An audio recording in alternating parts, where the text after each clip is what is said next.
remodelaciones, materiales para remodelación, ¿sí? Dependiendo cada entidad, dependiendo cada función administrativa, cada administración, es que el tema, por ejemplo, de un servicio de remodelación, una parte la podrías pasar por bienes y servicios y tal vez otra parte por adquisiciones de activos no financieros. Eso depende de la gestión que tenga cada administración, ¿sí? Pero lo primero que ya también es el 2.1, ¿no? El 2.1 es algo que de todas maneras tiene que haber. O sea, tienes que, lamentablemente tal vez en la segunda hora voy a ver si tenemos internet para poder ver las proporciones de presupuesto que hay de personal de obligaciones sociales, ¿no? Y de pensiones y prestaciones sociales. En estos dos rubros se da bastante dinero que tiene el Estado.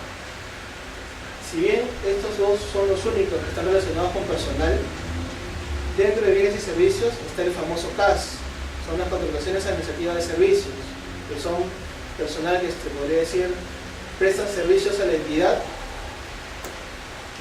pero que no necesariamente cumplen las mismas funciones del personal que ya está contratado. Es una salida un poco turbia, ¿ya? Pero bueno, con los años se ha tratado de darle un poco más de institucionalidad a estas personas que están en los CAS, ¿no? Ya tienen vacaciones al menos, tienen aguinaldo, me parece, y ¿qué más? Vacaciones, aguinaldos y un horario más o menos de 48 horas a la semana, ¿sí? Pero más o menos hay ciertas ya restricciones a ello. Profe, disculpe, ¿y el horario normal pero es 48 horas? Depende de cada entidad, ¿no? Por ejemplo, en mi entidad son 40 horas semanales. Para el trabajador peruano tiene que cumplirse 48 horas semanales, ¿no es así? 48 horas semanales se ha visto en lo que es al menos el tema de CAS directamente. Dice hasta 48 horas. ¿Sí? Hasta 48 horas. Puede ser 40. Lo normal es que sean 48 horas diarias. Pero sin embargo, luego cuando es feriado te hacen recuperar. Ah, claro. Pero ahí nada más, pero cuando tú tienes sobretiempo, igual no te pagan. Sí, hay una de las reglas que vamos a ver es que no existe pago por horas extras, ¿no? En el Estado, ya no existe eso. En los privados hay algunos que tienen algunas concesiones. Los operarios, los operarios. Sí, pero en el caso del Estado no hay pago por horas extras. Sí es verdad lo que comenta su compañero de que si uno se queda más tiempo tampoco no te lo reconoce, ¿no? Solamente Sí. hay un canje, creo, si tú te quedas, una compensación, si tú te quedas 8 horas, tú en el mes te puedes faltar un día. Para el caso de CAS, al menos. Para el caso de CAS, si uno cumple con sus horas, podría pedir tiempo adicional como un día libre, Eso depende de la negociación que tengan con cada jefe de administración y cada jefe de personal. Al menos, por ejemplo, otra vez, mi entidad trata de salirse un poco del esquema de un ente un poco burocrático, es un poco más horizontal, ¿no? Y al menos, por ejemplo, nosotros trabajamos las 8 horas diarias, pero obviamente es responsabilidad y compromiso de cada uno si es que necesita más para quedarse y terminar su trabajo, ¿no? Consulta, en los casos de los papeletos, Papeleta. los carros de las entidades, ya sacan una papeleta. ¿Eso se puede pagar por caja chica? Se puede pagar por caja chica, sí, pero la cosa es que vaya en específica de gasto correspondiente. Es decir, la caja chica, por ejemplo, a ver, acá estamos, la caja chica. La caja chica normalmente se afecta al presupuesto de bienes y servicios de la entidad, ¿ya? Pero como es una multa, cuando se rinde esa caja chica, una parte obviamente está en bienes y servicios que se compra comúnmente, pero una parte debe estar afectada a otros gastos. Estos otros gastos son, por ejemplo, las multas que se tienen, las infracciones que se pagan, ¿no? Eso debería estar acá. O sea, cuando uno hace la rendición de la caja chica, debe poner cada gasto en la específica que corresponde. La mayoría va a ser bienes y servicios, pero algunas deberían ser el tema de infracciones o multas, debería estar en la específica correspondiente. Se puede pagar, otra vez, dependiendo de la norma interna que tenga cada administración. En el caso de la mía, por ejemplo, sí lo podríamos pagar, pero debe ser en específica correspondiente. Nada más. Y obviamente, para poder pagar por acá, tienes que tener presupuesto también en este rubro. ¿Cuánto te dan por caja chica mensual? Depende también cada entidad. 5.000 soles no. Depende de cada entidad. De mi entidad, por ejemplo, son 30.000 soles por caja chica. No, mensual, 5.000 soles. caja chica? Como le digo, o sea, eso depende. La caja chica no tiene una temporalidad. El monto máximo que al menos maneja mi unidad son de 30.000 soles, de acuerdo a la directiva interna, y se va renovando, de acuerdo, se va terminando, todo es mensual. Dependiendo. No necesariamente. Lo que pasa es que tenemos varios procesos que ya están en estos rubros. O sea, no usamos caja chica más que para urgencias. Pero ahí sí es con autorización de la Secretaría General. Dependiendo también cómo dice la directiva interna. O sea, si nosotros le pedimos al gerente general que vise las movilidades, que vise todo lo de la caja chica, ya estamos perdiendo tiempo. O sea, estamos haciendo la caja chica más cara del Estado. Estamos tomando minutos y tiempo de un secretario general que no tendría que ver este tema. No, pero por montos grandes, no por Pero montos chicos. eso también depende de la Los gastos de directiva. caja chica son gastos de caja chica. O sea, no necesita la autorización del funcionario principal y son gastos, generalmente por procedimiento, son gastos menores Son gastos del menores 10% de la UIT. 360. Hasta ahí, ese es el tope. Hasta ahí. Hasta ahí puedes sacar, pero Si quieres puedes sacar otro más. gasto más grande, no puede ser por caja chica. Claro, Claro, no debería. no debería hacerse por caja chica. Cuando se dice o se escucha, ¿no? Se hizo por la caja chica de Palacio, no es necesariamente que haya una caja chica para esas atenciones, sino que se corre, el área de contrataciones de Palacio, por ejemplo, corre con hacer todas las contrataciones correspondientes. Los famosos gastos de representación. Los famosos gastos de representación de los congresistas, al menos para ellos, si es un monto que se le da a ellos, nadie más lo administra, 7.000 soles. se le da directamente. Y encima, no, bueno, supuestamente no los No lo rinden, o sea, por norma no lo rinden. O sea, echa la ley, echa la ley. Exacto, La ley ellos han dice que generado no se esa da. ley con esa condición. Ellos son los que dan la norma. ¿Ya? Bueno, ¿alguna duda adicional? ¿Sí? ¿Qué se hace con los repuestos? Repuestos. Sí, ya tú cambias, tú compras repuestos, pero el que ya no te sirve, ¿qué haces con eso? Lo otro, le das de baja. Mira, normalmente ya es un tema que no conozco a profundidad, ¿ya? Pero se debería darle de baja o se debería donar a un instituto técnico del Estado para poder... Privadamente ya ante un notario se deshace de eso, se quema, lo bota, pero siempre ante un notario. Pero en el sector público No, ahí sí no sabría contestar exactamente. Yo sé que al menos cuando nosotros hacemos baja de equipos, se le donan a institutos técnicos, por ejemplo, para que ellos puedan seguir explotándolo lo más posible. Pero no sé exactamente cuál es el procedimiento. Entonces, no, ya escapa un poquito a lo que veo. ¿Alguna duda adicional? ¿Sí? Cuando ustedes hagan tema de compras al Estado o compren para el Estado, tienen que ver básicamente bienes y servicios, ¿ya? Esta genérica y la genérica de adquisiciones de activos no financieros. ¿Sí? Esos van a ser los dos fundamentales que vamos a tener que revisar, porque van a tener que tener en cuenta. ¿Ya? Este es su material, así que lo presento todo mejor.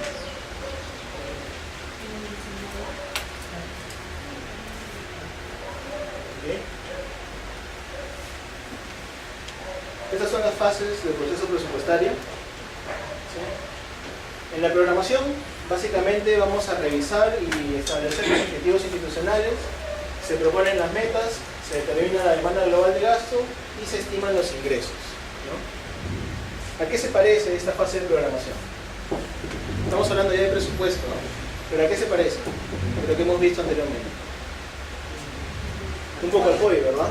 ¿Sí? Un poco al POI, un poco al plan estratégico institucional, porque hablamos de objetivos y metas, ¿no? Este tema de programación debe estar muy relacionado a la formulación del plan operativo que vamos a hacer para el siguiente año, ¿sí? Ya se establecen los objetivos, se establecen las metas, se determina la demanda global de gastos, o sea, cuánto voy a requerir para cumplir esos objetivos, y se estiman los ingresos que voy a tener para financiar esos gastos. ¿Sí? En el tema de formulación se define la estructura funcional y programática. Esa estructura funcional y programática va a ser la columna vertebral, ¿ya?, del presupuesto de la institución. ¿Okay? Esta estructura funcional, ¿ya?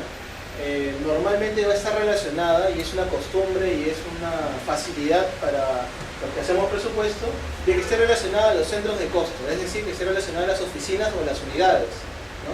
Para poder saber presupuestalmente cuánto tiene cada unidad y cuánto va gastando cada unidad, ¿sí? Esa es una forma que nos ayuda. Por gestión es más fácil relacionar las estructuras funcionales a los centros de costo de la organización, o mejor dicho, a la estructura organizacional, ¿sí? La estructura programática es una nueva estructura que ha salido recién hace un par de años con la incursión de la metodología de presupuesto por resultados. Esta estructura programática se divide en 3 categorías principalmente. Como mejor dicho, son las únicas categorías que se va a dividir esta estructura programática. Va a ser el programa presupuestal, ¿okay? Va a ser las acciones centrales y aquellas actividades que no incurren en productos. Así se llama.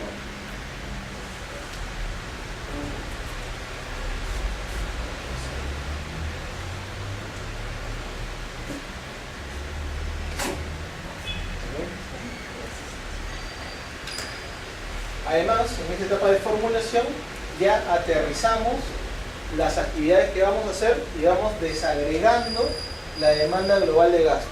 Cuando hablamos desagregando, significa que ya vamos a usar las específicas y genéricas de gasto para poder cada vez más aterrizar nuestras actividades. En esta desagregación de la demanda global de gasto es cuando nosotros tenemos, por ejemplo, una actividad que sea, no sé, campaña de promoción, seguimos con el pico en Estados Unidos, por ejemplo.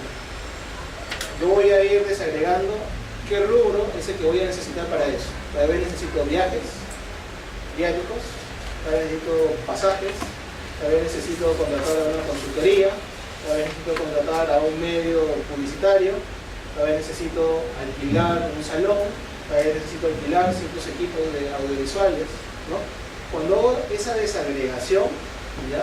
Y sumado a todas las actividades, es cuando tenemos el primer insumo para poder armar nuestro plan anual de contrataciones. No, tengo que... Una consulta. Yo no conozco mucho del CIAF. Ya. No. Ya. Solamente para responder la pregunta de tu compañero y tal vez hacer una pausa aquí. El CIAF es el Sistema Integrado de Administración Financiera, ¿sí? Nos va a ayudar básicamente a poner en números o a registrar todo esto que nosotros estamos haciendo en la programación y en la formulación, ¿sí? El CIAF nos va a ayudar básicamente con el tema de ejecución de gastos. ¿Y por qué existe? También existía un sistema paralelo como el SIGA. El SIGA es un sistema integrado de gestión administrativa que básicamente lo que quiere es ayudar al tema de la ejecución, pero por el lado de logística, o sea, manejar bien el tema de los requerimientos, las certificaciones que necesitan, los procedimientos, las órdenes de servicio y las notificaciones. Es interno, pero con la relación de compras, básicamente. Un SIGA real, estamos hablando del SIGA en el sector público. Un SIGA real es un SIGA que es la gestión administrativa integral, tanto presupuesto, contabilidad, logística, como almacén. Ese es el SIGA que la denominación de SIGA comúnmente es esa, es un sistema integral de gestión administrativa, donde va a tratar de relacionar todos los sistemas administrativos: planeamiento, presupuesto, contabilidad, tesorería y almacén y logística. ¿Ya? El SIGA que promueve el MEF es básicamente para ayudar temas de soporte al tema de ejecución solamente. ¿Ya? Eso es lo malo, es un poco, tal vez el nombre ha sido prestado nada más, pero no es completo. ¿Ya? Por si acaso. Bueno, solo para seguir con esta parte. Una vez que ya tenemos nuestro primer insumo para poder tener este plan anual de contrataciones, se viene ya el tema de aprobación. La formulación termina hace el 31 de julio de cada año. Se presenta a la Dirección de Presupuesto Público y esta Dirección de Presupuesto Público tiene tiempo hasta el 30 de agosto para poder consolidar todo el proyecto de presupuesto del Estado, tanto gobierno nacional como gobierno local y gobierno regional, ¿sí? Tiene hasta el 30 de agosto. El 30 de agosto se lo pasa al Congreso. El Congreso, ahí empieza el tema de las sesiones extraordinarias, sesiones con las mesas de trabajo por cada sector, ¿sí? Hasta que llegue el pleno del Congreso, que empieza a fines de octubre, primeros días de noviembre.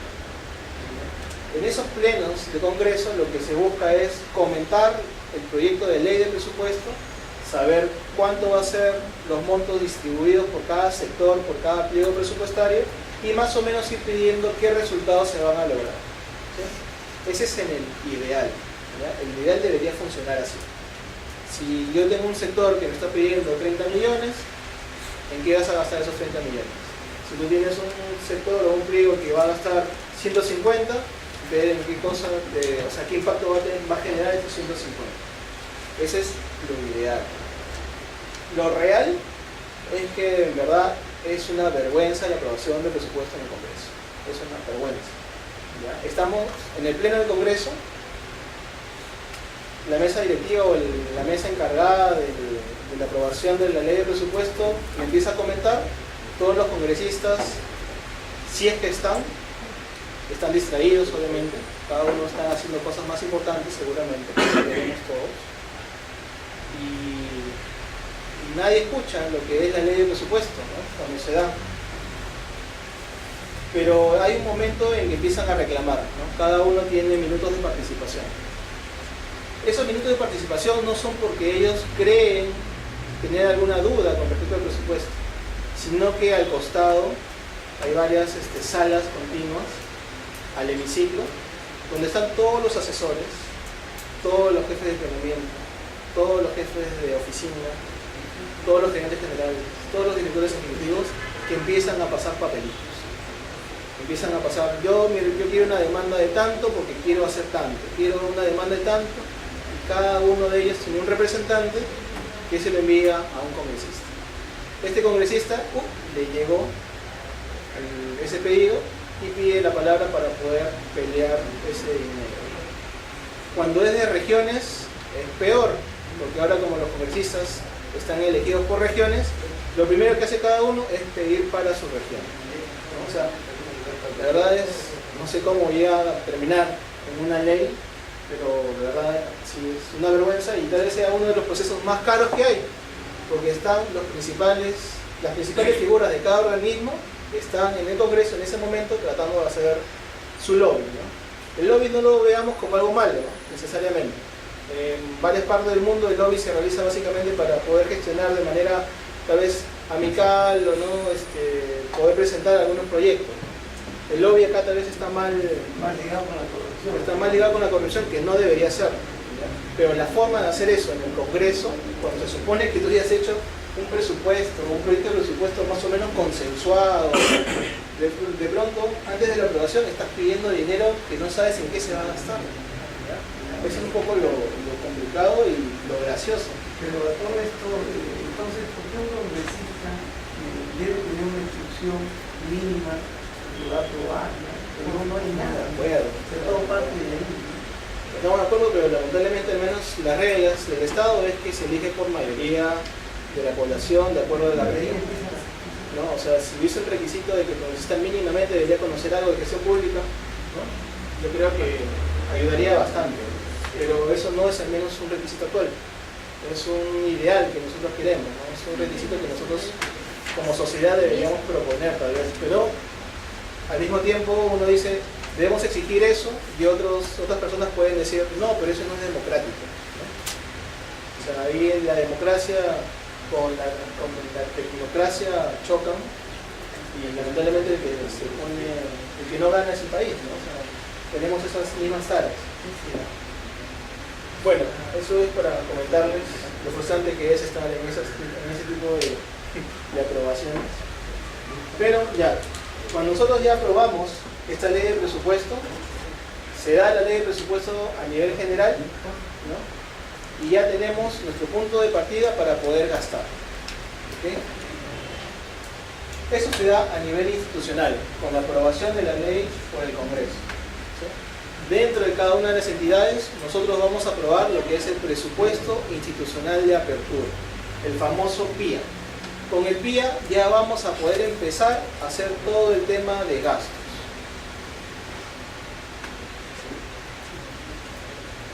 PIA normalmente se aprueba hasta el 31 de diciembre de cada año, antes de empezar el año. ¿Por qué? Porque después de aprobado el PIA hay 15 días para poder aprobar su plan anual de contratación.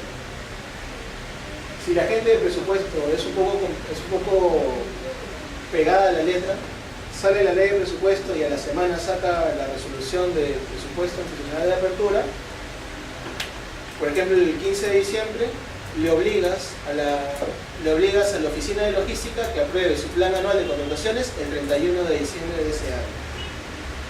Obviamente lo deja sin su Navidad y sin su año nuevo. ¿Ya? Para seguir continuando, vamos a pasar así a un break, vamos a hacer un poco las piernas, ¿okay? Y regresamos para la última parte de esta parte de gestión administrativa. ¿Ya? Si tuviesen dudas, por favor, no duden en hacerlas. ¿Ya? Y continuamos entonces en unos minutos. Pensaría, por si acaso, claro, claro. Gracias. ¿Sí? ¿Está interesante o todavía no se tiene que mover?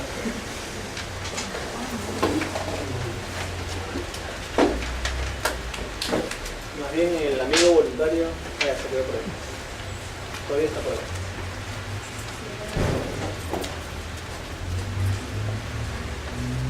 Gracias.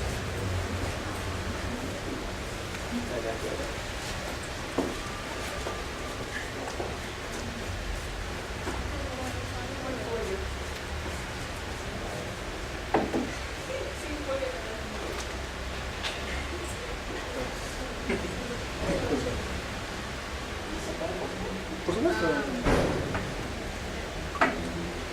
Adelante.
va a poner cierto tiempo.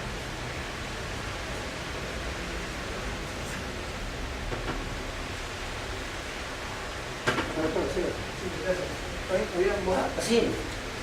¿Muertos ahí? En la tercera. A ver, voy a. Mónica estaba buscando Ya. cosas. Ya, está bien. Sí, ya, sí. Eso sí, eso compramos la vez pasada. Sí, está bien. ¿La quedó?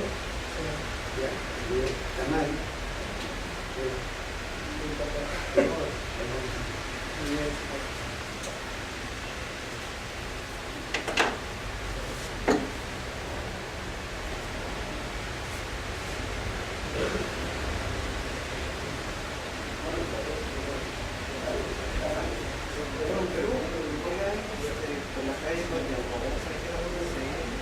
Doña Rosa. Ah, no. No, todos son. Las 3 sedes están en San Isidro. Las 3 sedes Hay una están. cancioncita de Porque ese. había uno que decían que era de relaciones exteriores y que aparte estaba promocionando Acá hay una cancioncita de ropa. No, no, tal vez del ministerio. Tal vez del ministerio. Se la compré luego. Y luego había uno que quedaba en Hay una que está en Basadre. Hay una que está en Basadre con Palmeras, que es en la sede donde se brinda información turística y al espectador. Y está las sedes centrales que están en calle 1 en el ministerio, al espalda del Ministerio Interior, en el edificio. Y otro que está en Comprobus. Y otro que está en República de Panamá con el Apuro. Son 3 sedes. Pero no del sur. yo tuve que ir ahí una vez porque justo hay una casa. Esa casa la habían hecho un convenio con el Ministerio de Justicia para que se la vea porque esa casa había sido incautada. Todas las casas que tienen el Ministerio de Justicia, las que sean incautadas nada más, eso es solamente por delitos de corrupción. Y ahí veremos un poco de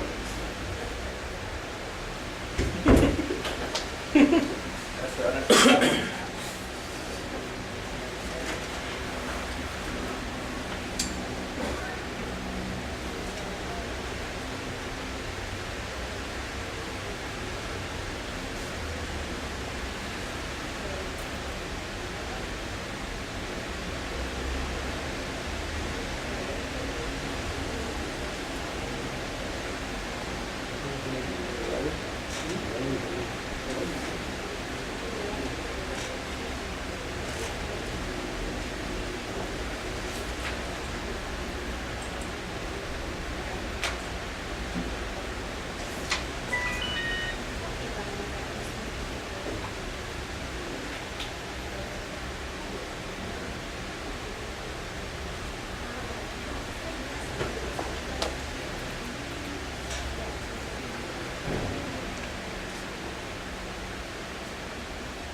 Ya, gracias.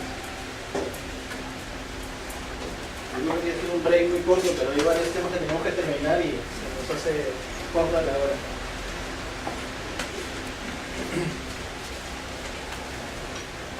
Todo ese tema de planeamiento y gestión presupuestaria a veces en otros lados a veces son sesiones de 6, 7, 8 sesiones para ver casos en cada una de las fases. Pero vamos corriendo. Más bien, si no voy corriendo muy rápido y hay cosas que no se entienden, por favor, salud, me dicen, por favor, puede repetir o no se entiende y lo comentamos. ¿Ya? Por favor. Entonces, aquí estamos otra vez en esta etapa de aprobación, ¿no? Decíamos que una vez que se da la ley de presupuesto, ya en la oficina de planeamiento y con el titular del pliego puede aprobar el presupuesto institucional de apertura. ¿Sí? Como decíamos, por gestión es recomendable que el presupuesto, esta resolución del presupuesto institucional de apertura vía se apruebe hasta el 31 de diciembre. ¿Okay? A partir de ese 31 de diciembre cuentan 15 días para la aprobación del plan anual de contrataciones. ¿Okay?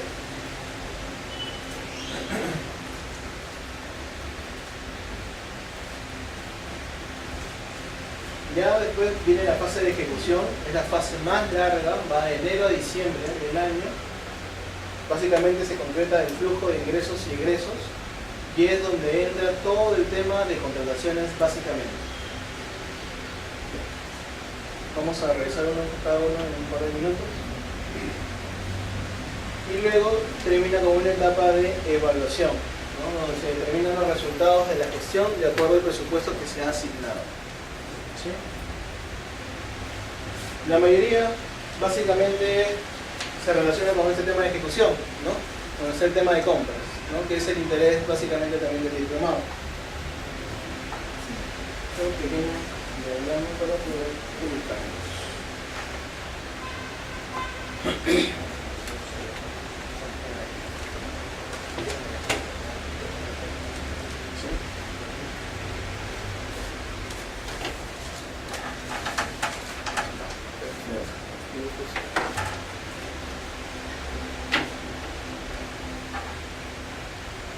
Entonces, estamos en las fases del proceso presupuestario.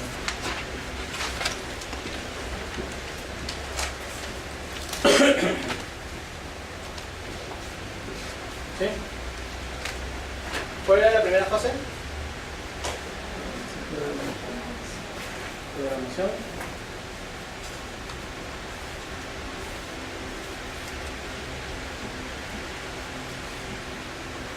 Cuando hablamos de esta fase de programación, no nos estamos refiriendo a la programación que debe tener el plan operativo, ¿eh? ¿Ya?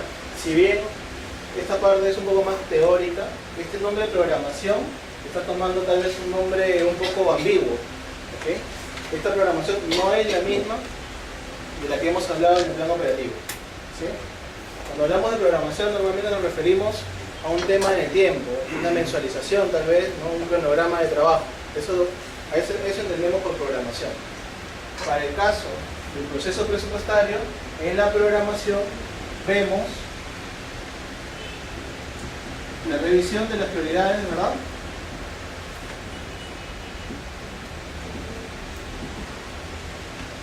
Las prioridades institucionales. Vemos las metas y la demanda global de gasto.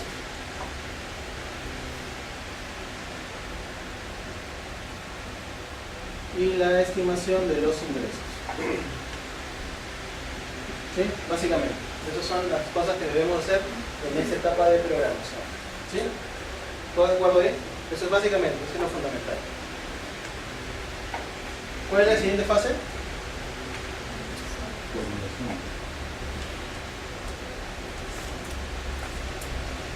Formulación.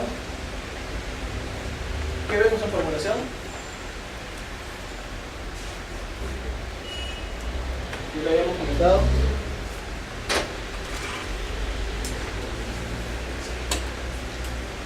rondará entonces la clorita. Nuevamente. En continuación se define la estructura funcional y programática y organización general de la demanda total de gases.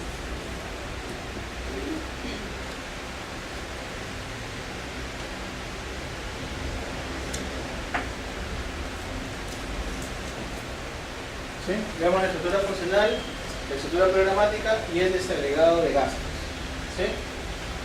¿Cuál es la siguiente fase?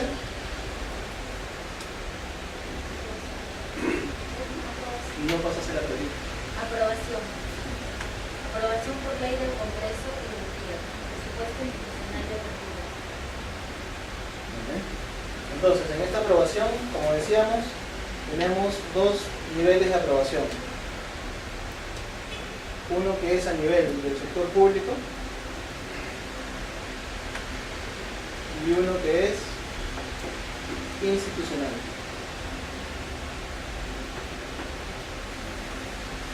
¿Sí? Cuando hablamos del sector público, estamos hablando de la ley de presupuesto, y cuando hablamos que es a nivel institucional, estamos hablando del PIE. ¿Ok? Disculpen la letra. Por eso hago presentaciones, porque mi letra no hay.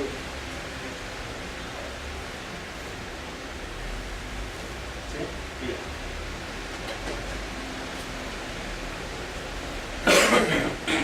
¿Cuál es la siguiente fase? De ejecución.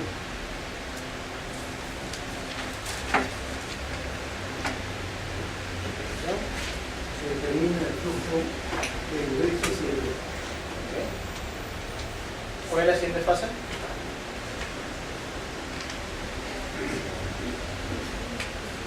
Evaluación.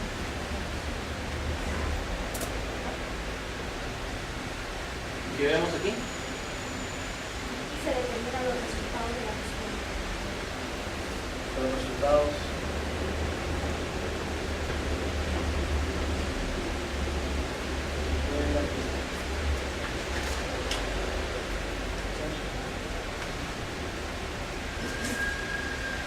Ya. No soy desordenado tal vez para ponerlo de esta forma. Lo que se busca es que el tema de evaluación sea un insumo siempre para el tema de programación y guarde un tema cíclico, ¿no? Tiene que haber siempre una retroalimentación de las distintas fases para hacer la siguiente. Si nosotros no tenemos claro cuáles van a ser los resultados de gestión, no vamos a poder programar y tener metas adecuadas para el siguiente año. ¿Ya? Si no tenemos este insumo, muy poco vamos a poder hacer en el tema de la revisión de las prioridades y en la determinación de las metas. ¿Ya? Asimismo, si nosotros no tenemos una ejecución, si no evaluamos nuestra ejecución, no sabemos si nosotros hemos estado gestionando bien o mal los recursos que tenemos. ¿Sí? Tal vez ese tema de aprobación sea una de las fases un poco más sencillas comparada con la complejidad de las demás. ¿Ya? Básicamente esas son todas las fases del proceso presupuestario. ¿Hay alguna duda aquí? ¿Se entiende? ¿Sí? Ok. Entonces, solamente vamos a ponerle un tema de plazos para ubicarnos en el tiempo. ¿Cuándo creen ustedes que se debe hacer la programación del presupuesto? ¿Quién tiene la platita? ¿Cuándo cree usted que debería iniciarse esta fase de programación? Durante el año, o sea, el mes. Un mes específico, es Julio. Junio. junio.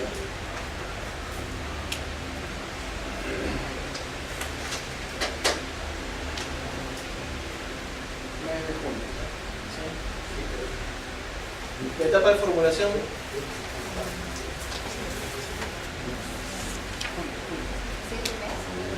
Siguiente mes. La fase de aprobación. Siguiente mes, más o menos hemos dado algunas fechas aproximadas, ¿sí? ¿De acuerdo? Septiembre. Por ahí dijimos noviembre, creo. Y el PIA, Una fecha específica dijimos. 15 de febrero.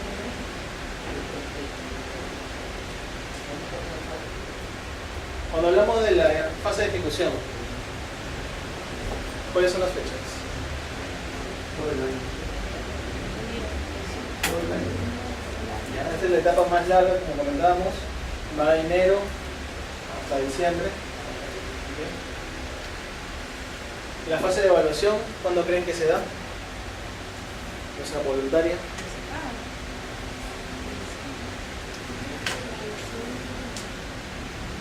Evaluación son los resultados.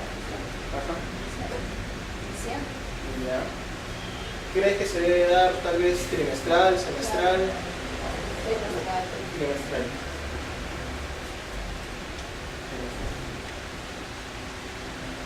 Ya. ¿Alguien que no esté de acuerdo? ¿Alguien que diga que no, no es así, es otra fecha? ¿Mm? De acuerdo a lo que ustedes van viendo en sus entidades.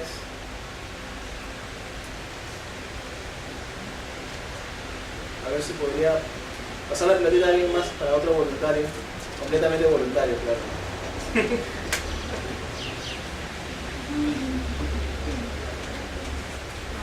¿Está de acuerdo con las fechas que hemos puesto? Tal vez acusar alguna. Nosotros hacemos en la municipalidad, por ejemplo, el POI es trimestral, inspección, el balance que hacemos cada 3 meses, La evaluación. de evaluación. El PEI se hace más o menos a mediados de año. Ya. Por ejemplo, el PEI, ¿dónde lo ubica dentro de esta fase del proceso presupuestario? ¿Dónde se ubica ese PEI? O la evaluación del PEI. La programación, ¿Mm? la programación y conclusión. Ujú. Así es, justamente cuando hablamos de la revisión de las prioridades institucionales, estamos refiriéndonos a la revisión de lo que hay en el PECEM, los planes sectoriales y los planes estratégicos institucionales. ¿Sí? Cuando hablamos de esta revisión de prioridades, nos estamos refiriendo a una revisión de esos documentos. ¿Ya? Ahí es donde supuestamente entra todo y ahí es donde va a empezar el tema de la fase del proceso presupuestario. ¿Sí? Otro voluntario, por favor.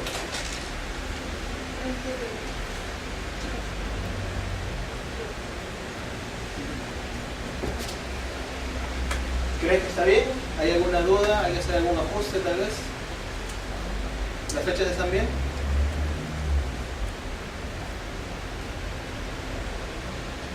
Sí. Ya. Vamos a compartir. En cuanto a la evaluación, si bien me parece que esta selección es trimestralmente, no hay nada que impida que esto pueda ser mensualmente o en fechas. No, solamente estamos viendo por el lado normativamente, tiene un plazo establecido. Ahorita vamos a revisar eso. ¿Sí? Actualmente la fase de programación está empezando este año 2013 para la formulación del año 2014. Está empezando en el mes de febrero. Desde el mes de febrero ya la gente de la Oficina de Planeamiento y Presupuesto tiene que ir viendo y revisando justamente las prioridades institucionales, ¿no? Para poder hacer su programación óptima. La formulación, ya que he empezado tan temprano el tema de la programación, se da entre los meses de mayo a junio.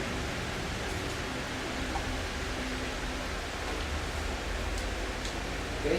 Idealmente. ¿Sí? Una vez que nosotros terminamos la fase de formulación, se presenta el proyecto de presupuesto para el siguiente año. Este va a ser el producto de estas dos fases, el proyecto de presupuesto de la entidad.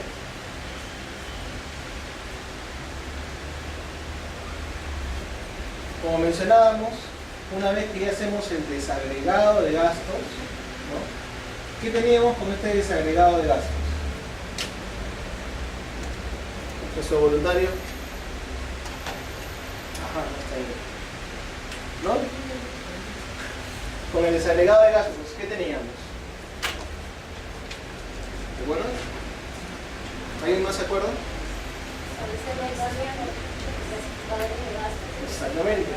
Este desagregado de gastos significa ya el desagregado por específicas, por genéricas, es decir, tenemos el primer insumo para hacer nuestro plan anual de contrataciones. ¿Ok? Si lo llevamos a manera de poder identificarlo, acá tenemos nuestro pre-pack.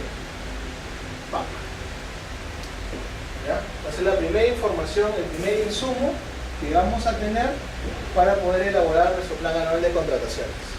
¿Sí?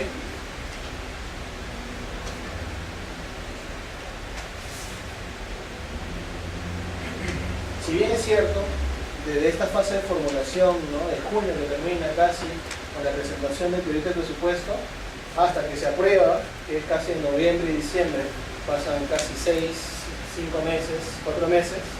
¿Ya? Si bien esto puede ir cambiando, esto va cambiando a la par con este plan anual de contrataciones. Si se van haciendo ajustes a esta formulación, a estas metas, a estas actividades, a este desagregado de gastos, también se debe hacer una modificación de este plan anual de contratación, ¿ya? Para que llegue, una vez aprobado el presupuesto, no sea tan complicado hacer su consolidación. ¿Sí? Muchas entidades, Navidad y Año Nuevo, a los que encontramos ahí en la entidad, son básicamente la gente de logística que está terminando de elaborar su plan anual de contratación.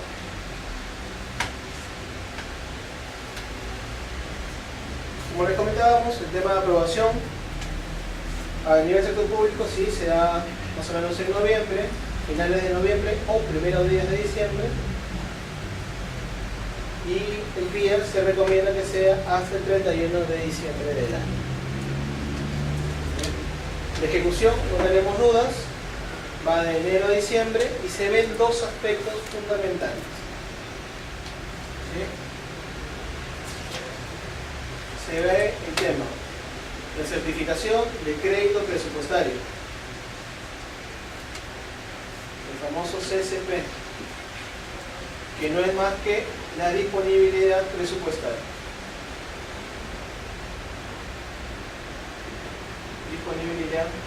Disponibilidad presupuestaria.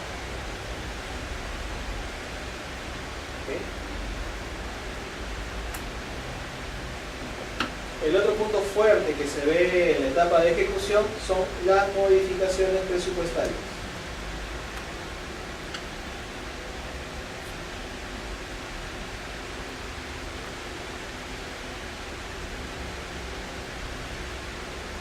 Esos son los dos principales ámbitos que vamos a ver dentro de la fase de ejecución: la disponibilidad presupuestal y las modificaciones presupuestarias. Cuando hablamos ya de la fase de evaluación, esta evaluación, de acuerdo a la norma, es semestral. La del primer semestre se da más o menos en agosto.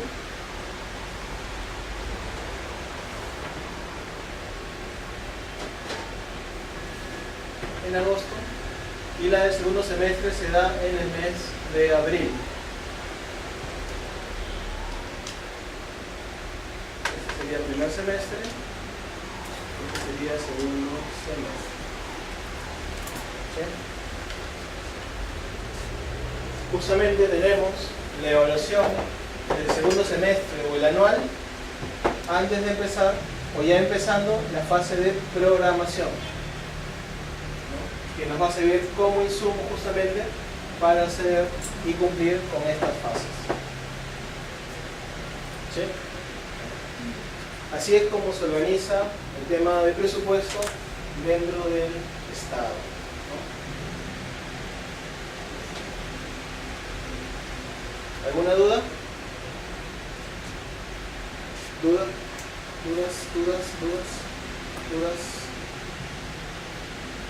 ¿Algo que no quede muy claro? ¿Algo para repasar?